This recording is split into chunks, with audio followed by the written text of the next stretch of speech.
திருப்புகழ் 187.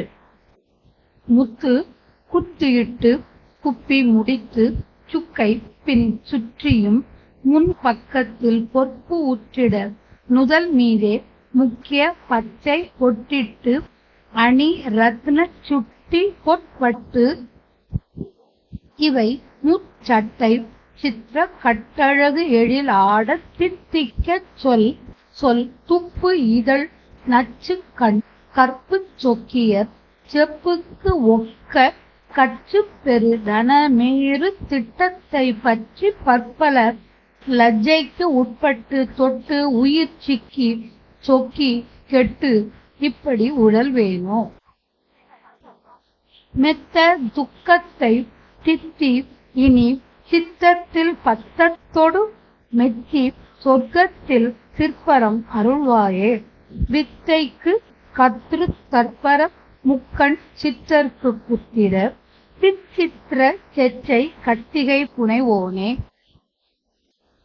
நித்திய கற்பத்தில் சித்தர்கள் 8 திக்குக்கு உட்பட்டவர் நிஷ்டை கற்புற்ற பத்தர்கள் அமரோரும் நெட்டுக்கு புட்பத்தை கொடு முற்றத்து உற்று அர்ச்சிக்க பழனிக்குள் பட்டத்துக்கு உற்று உரை பெருமாளே. தித்திக்க சொல் சொல் துப்பு இதழ் நச்சு கண் கற்பு சொக்கியர் செப்புக்கு ஒக்க கச்சு பெரு தனமேறு திட்டத்தை பற்றி பற்பல லஜ்ஜைக்கு உட்பட்டு தொட்டு உயிர் சிக்கி சொக்கி கெட்டு இப்படி உழல்வேனோ. பழனிக்குள் பட்டத்துக்கு உற்று உரை பெருமாளே. கலைகளுக்கு தலைவனே, பரம்பொருளே, 3 கண்களை உடைய சிவபெருமானுக்கு மகனே, விசித்திரமான வெற்றி பூமாலையை அணிந்தவனே, நித்தியமான புவியில் உள்ள சித்தர்களும் 8 திசைகளின் எல்லையில் உள்ளவர்களும் தியானத்தில் விருப்புடைய பக்தர்களும் தேவர்களும் நெடும் தொலைவில் இருந்தும் மலர்களை கொணர்ந்து நின் திருமுன்பை அடைந்து அர்ச்சனை செய்து வணங்கி நிற்க பழனியில் ஆட்சியை மேற்கொண்டு வீற்றிருக்கும் பெருமாளே.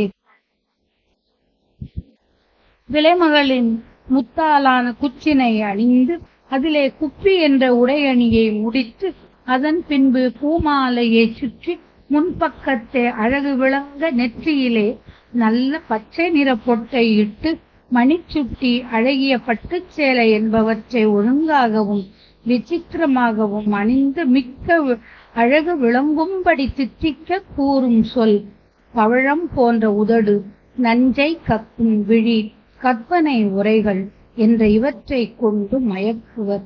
அத்தகைய மயக்கத்தில் உயிர் சிக்கி மயங்கி கேட்டை அடைந்து நான்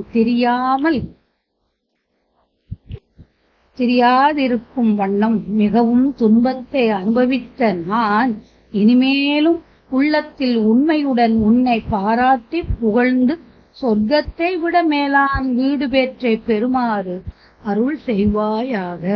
அருள் செய்ய வேண்டும் என்றவாறு